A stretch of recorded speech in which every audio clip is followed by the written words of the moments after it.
reactor of all, and I was looking on the news over what was going on with Spiderman and Marvel and, well, Disney and Sony. My initial reaction went along the lines of, like, you know, first Disney being greedy, then Sony being greedy, and then looking at other articles, you had you had reactions from other people pretty much having the same kind of idea, like, oh no, Sony's being greedy for this because they don't want to make this kind of product or whatever, and oh no, Disney's being greedy for this, that. So I thought, I can make a reaction video over like something like a looper video talking about just the black and white, what happened, with and I was in the process of doing that, but it didn't seem right to me, because I feel like it's too easy to say, oh no, it's just because one's being greedy and one is like spectacular. Like, it's not, when it comes to these kinds of business decisions, it's rarely that black and white, and so I decided to try to look at it through the perspective of Sony, and then look at it through the perspective of Disney. And then at the end, I'm gonna kind of,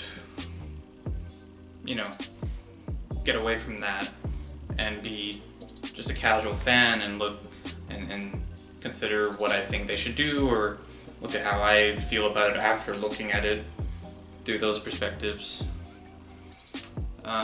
But we're gonna look at it through the perspectives first. All right? Sound good? All right, let's do it. I have my headphones on like this, so that I'm not too loud, but the other ear is for like chill music. It's like 4 in the morning, so it's kind of helping me just kind of chill. So I feel like the easiest one is to start off with Sony, because they were the ones that ultimately said we're not going to continue the contract, or we're not going to renew a contract, we're not going to have a contract moving forward. So one thing that was said by Looper was that in August 20th, that was kind of the deadline for them to reach an agreement, but they didn't reach an agreement. And the specific numbers were that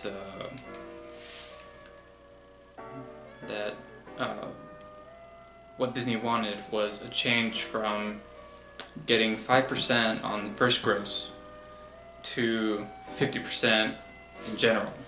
Now the difference between those is actually, if you don't know what first gross is, it's way more significant than you think, because first gross means that it's the amount of money that Spiderman would make on the first day. So versus Sony versus if it was 50% of its time being in Cinemark or AMC, wherever you watch movies. So, I mean, what did Spider-Man make on the first day? I feel like saying 50 million that sounds a little high to me, but let's go with 50 million. So you got 5%,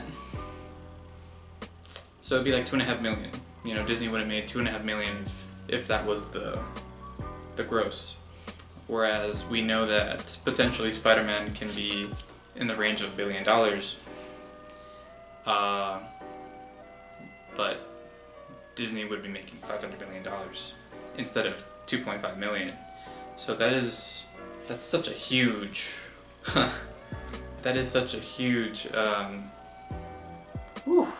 a huge difference.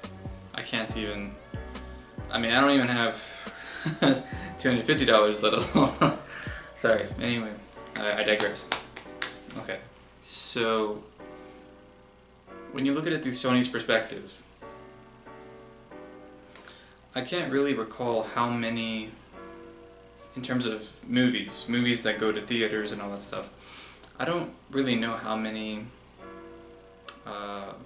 products, how many characters or whatever Sony has that even comes close to Spider-Man. Spider-Man is definitely the cash cow for Spider-Man, with I believe James Bond being in second place. But James Bond has been around for forever, and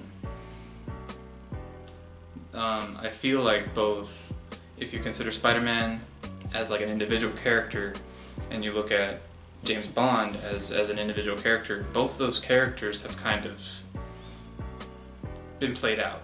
You know what I'm saying? Like, Sony has I feel like they have maximized what they can do with each of them.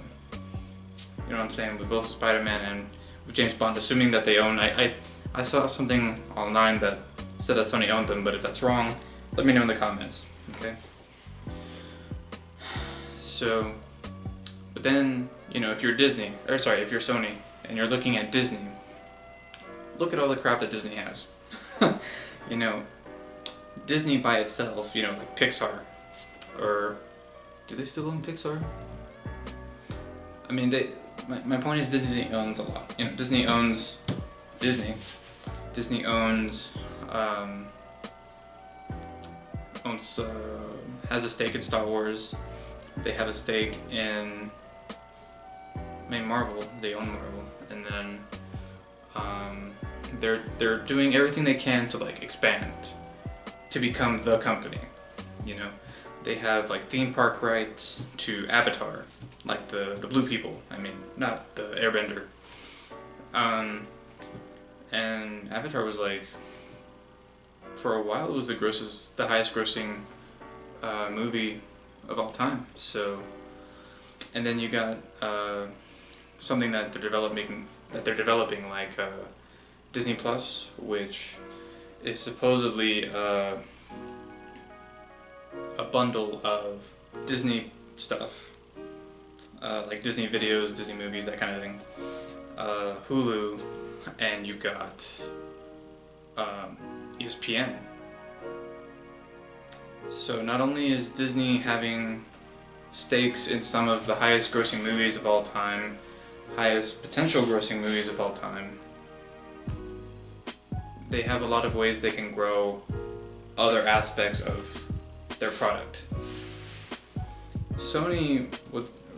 My perception is that Sony has James Bond, Spider-Man, and gaming. With PlayStation 4 or 5, I don't know when that's coming up, if that's a thing.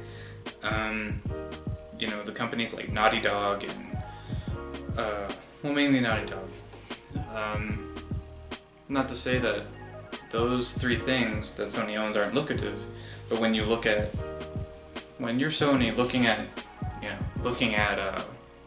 Disney, it's like a David against multiple Goliaths. You know what I'm saying? So, looking at it through that perspective, it makes sense for Sony to be reluctant to all of a sudden be like, okay, yeah, you can take half of my money.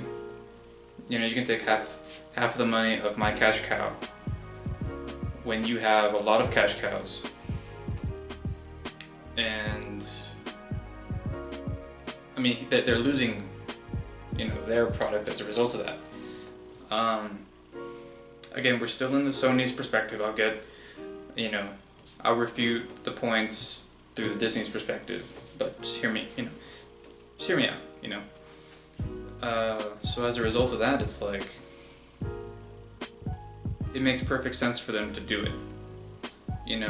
And when you have multiple Goliaths, you're a middle school kid and you got like 4 or 5 ninth graders looking at you like, hey, give me your money. Hey, give me your money. I'd be freaked out too if I was a little kid. So, when you go from 5% of first gross to half of everything, that is, there's a term for that. There's a social psychology term for that, and that's called door in the face. It's kind of the opposite of foot in the door, where you kind of ask for something small, and then later on you ask for something big. Disney did the opposite of that. They asked for something really big, and they may or may not have had the intention of lowering their stance. But the mistake was they didn't look at it through, Disney didn't look at it through Sony's perspective, saying, they just asked for half of my cash cow. You know what I'm saying? And so as a business, two separate businesses, Disney messed up there. Disney messed up in that way. So that's looking at it through Sony's side. But then you have Disney's side, where they have access to so much more of like superheroes, just Marvel. And as a result of that, they can develop the character that is Spider-Man in ways that Sony can't. And we saw that firsthand, like we've seen the Tobey Maguire movies, and then we saw the Andrew Garfield movies afterwards.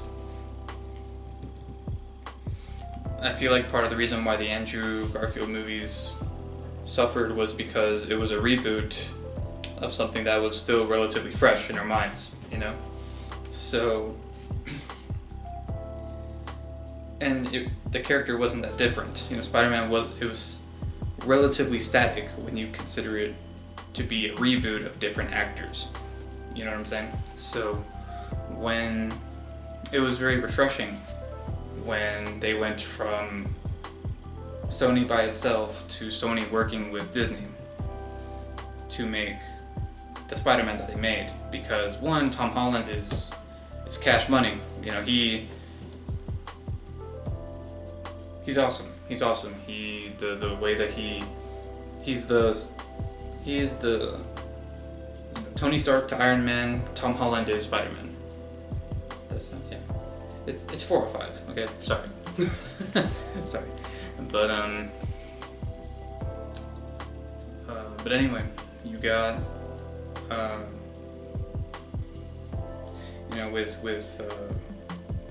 they were able to develop over years the character of Spider-Man.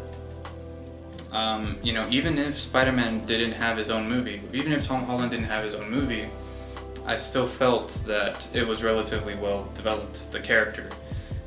From the beginning you have, Tony Stark,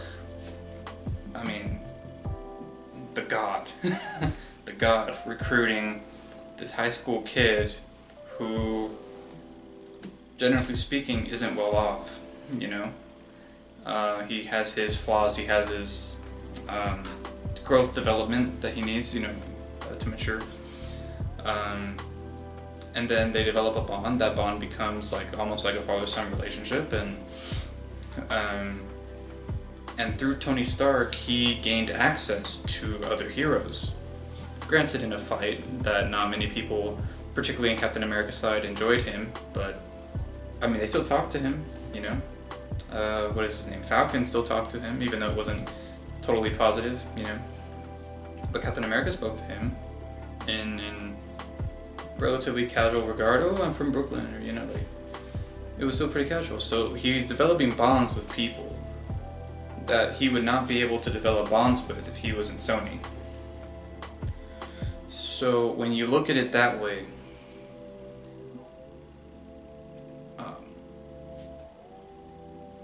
I'm trying to phrase this delicately. Marvel is okay. Just the end of the sentence, until the end of the sentence, okay? Hear me out. Marvel is more qualified to give us, the public, a product that includes Spider-Man, where Spider-Man is someone who has a refreshing take on Spider-Man. They're able to give a more refreshing take on Spider-Man than Sony can, because of the access to peers that Marvel has. And you know, one thing that Marvel does really well is make movies. Most of their films are.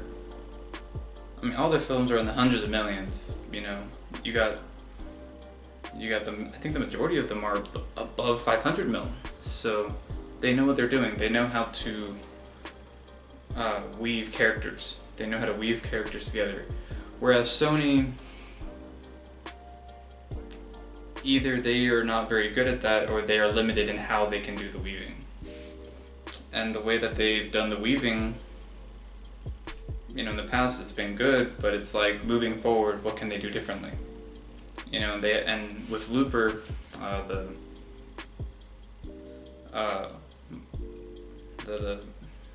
I was gonna make a reaction video based off of what Looper says, what Looper said in their videos.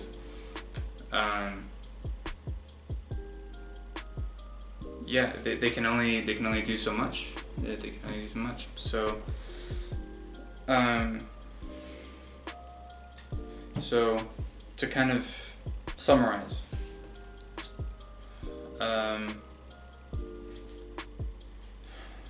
Disney is a gold mine.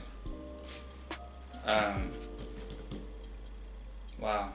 Disney is a gold mine. Sony is a gold cup. You know. And Disney is asking for half of that gold cup. Now, with that there comes questions. You know, with regards to the consequences. Let me look for the questions.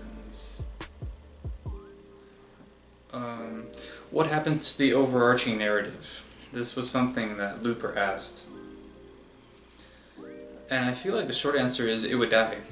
You know, this situation destroyed, well, maybe not destroyed, but heavily fractured the Marvel Universe. Especially when you consider like casual fans like me, because, you know, I'm a fan of, you know, Captain America, Iron Man, and then Spiderman would be like a third. You know what I'm saying? You know, Captain America and Tony Stark, they're not going to be in future films. And so that left us with Spider-Man. So, you know, after Endgame, I was like, oh man, let's see all the Spider-Man movies. But that wasn't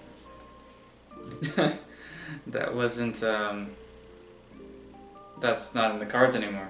So that discourages me as a fan to watch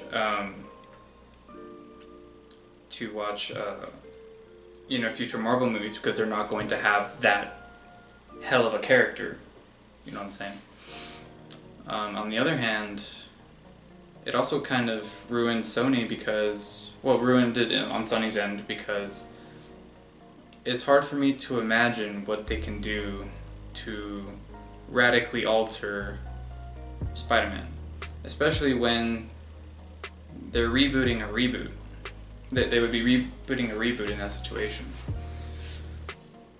So it's a lose-lose on both sides.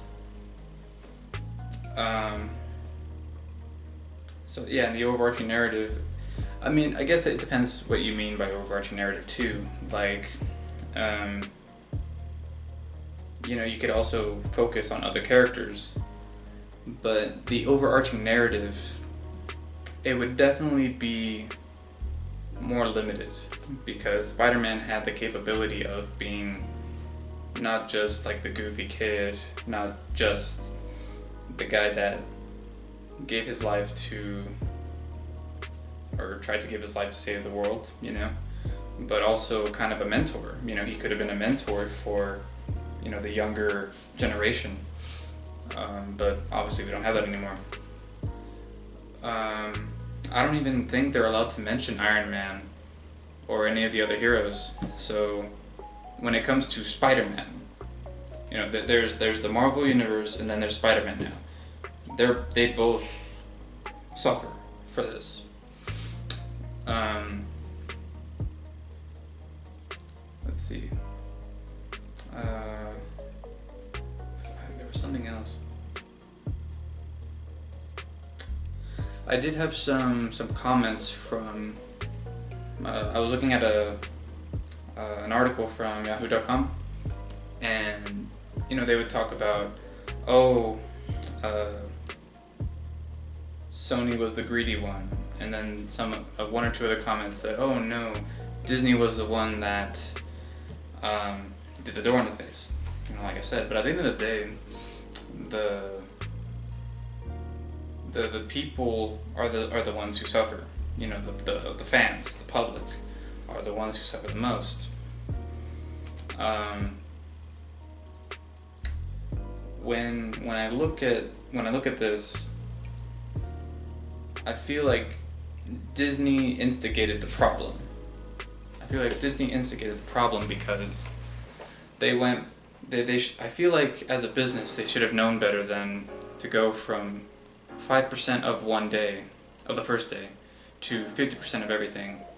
Like, I feel like they should have known that would have freaked Sony out. It would have been a better approach to go like, hey man, like what if we had 50% on the first day? Or what if we had 20% of everything?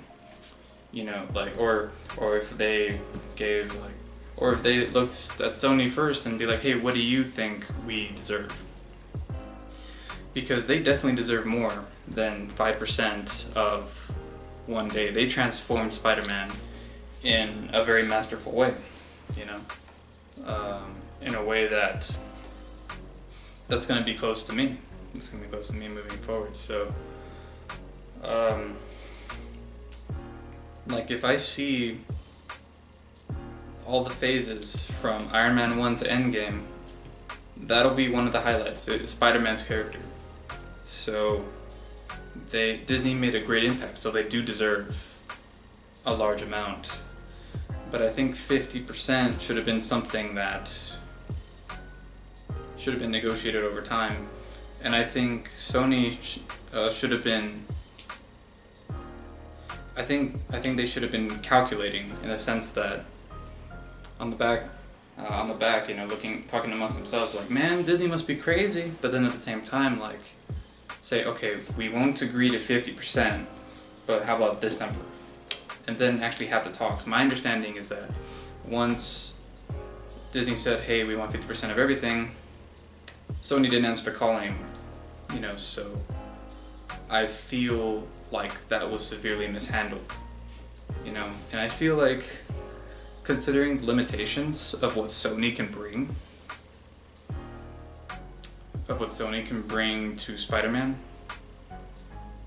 I feel like they need to make one movie just to see if what they can do is transformative enough to stand by itself. I doubt it, but they should do that. And afterwards, be like, hey, let's talk again, Marvel, talk again.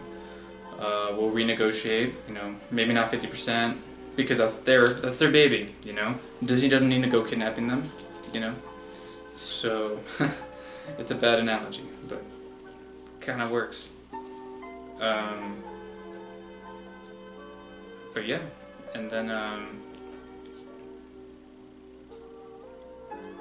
either they do that, or they sell Spider-Man to Disney, because they're the ones that can do it, that can do Spider-Man in the best way, and in a versatile way, and that's the difference with Spider-Man in Disney, being used by Disney. And I don't mean because again, it's their cash cow. So I would want there to be some kind of trade-off. Oh no, we're not just gonna sell you Spider-Man. I have Spider-Man. What are you willing to give me? And I don't think it should be anything Marvel related. It could be literally anything else. I wouldn't have any complaints about that. Maybe Sony will, but it's the cash cow is limited to how you can invest in that cash cow. Does that make sense? Anyway, I'm Reactor of All. I'm new at this. This is actually my first reaction video, which isn't really a reaction video. It's kind of like looking at the perception of the two sides and kind of drawing up a conclusion for myself, and hopefully what I have said makes sense to you guys. But normally I would like to do reactions, and it could be literally anything. It could be from food, it can be sports, it can be movies, it can be something research related. I'm currently a student, so let me know. Please like and subscribe. This took a long time to kind of draw up, to kind of come up with, because one, I wasn't open to being, oh, let's look at it through Sony's perspective, oh, let's look at it through, you know, Disney's perspective. I wasn't open to it. But after attempting to react to this a few times, I was like, you know what, I should change the direction. So I hope you guys liked it. This video is probably long as hell. I apologize for that. My videos are going to be not as long as this moving forward. Yeah. And hope you guys are having a great day. Hope you guys are still enjoying your summers, if you guys still have them.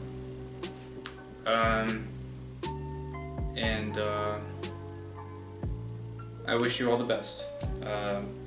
If you guys have any recommendations for me, let me know. Because again, I'm new at this. Peace out, everybody. Alright, you guys have a great one.